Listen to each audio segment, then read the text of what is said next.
सुगंधा और उसकी सास कांता के बीच एक अजीब सी जंग रहती थी। ये जंग थी किचन में कौन ज्यादा अच्छा काम करेगा और घर के सदस्यों के दिल जीतेगा। और उनकी इस जंग में हमेशा कुर्बान होते थे उनके दोनों पति।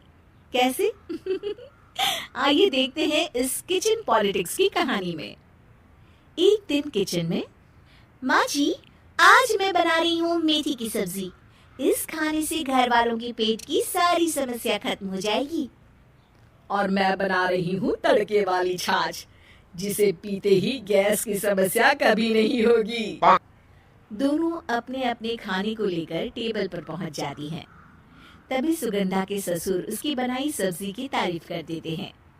अरे वाह, मेथी की सब्जी भी बनी है, बड़ी ही स्वादिष्ट है। वाह बहू वाह।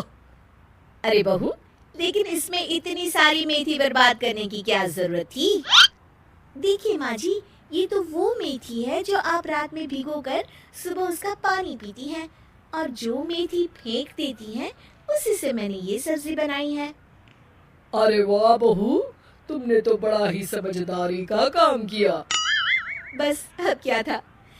कांता जी का तो मानो ये सुनकर खून ही सूख गया। वो फैसला कर लेती है कि किसी भी तरह वो अपने खाने की तारीफ लेकर ही रहेगी और सुगंधा को किचन में उसकी कमियां गिनाएगी। कांता फ्रिज खोलकर देख रही होती है और फिर सुगंधा से कहती है, अरे बहू, ये क्या, पूरा फ्रिज गंदा पड़ा है। तभी वहाँ सुगंधा का पति आ जाता है। वो सुगंधा को डांट कर कहता है, सुगंधा, तुम्हें कितनी बार कह रखा है कि वायरस फैल रहा है, साफ सफाई का पूरा ख्याल रखना है, लेकिन तुम किचन में इतनी गंदगी रखोगी तो कैसे चलेगा। सुगंधा सास की तरफ देखती है जहाँ वो मुस्कुरा रही होती है।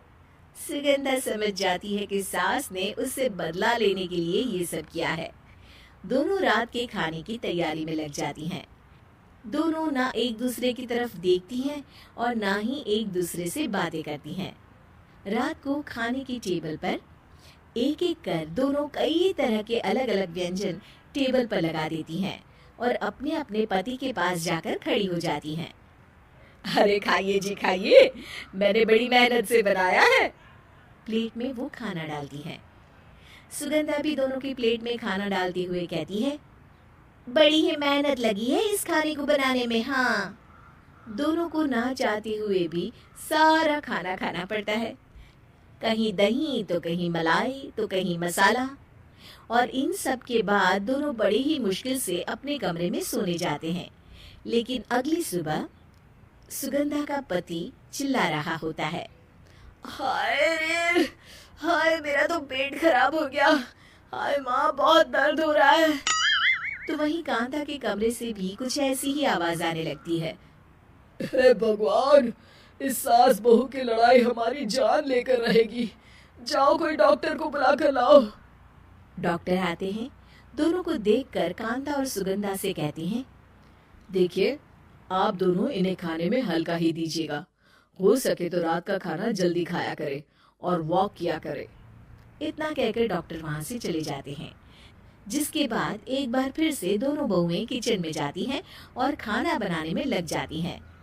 रात में खाने के टेबल पर दोनों एक बार फिर से खाना लगाने लगती है।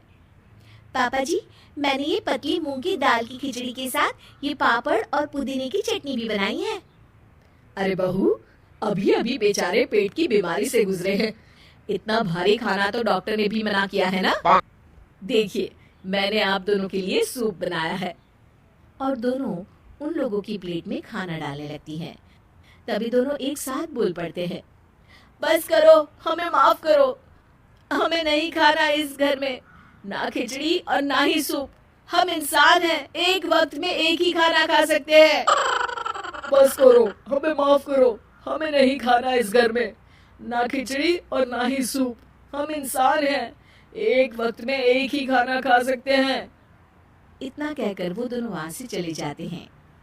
कहानी का अंत। आप लोग उम्मीद कर रहे होंगे कि अंत में सब ठीक हो जाएगा। नहीं जनाब, अगर सास बहू के बीच सब ठीक हो जाए तो आप ये सीरीज देखे ही क्यों? तो मज़ा लीजिए इस चैनल में सास बहू से जुड़ी कहानियों का, क्योंकि ये ऐसा रिश्ता है जिसकी मिठास उसकी खटास में हमेशा ज़्यादा ही रहती है।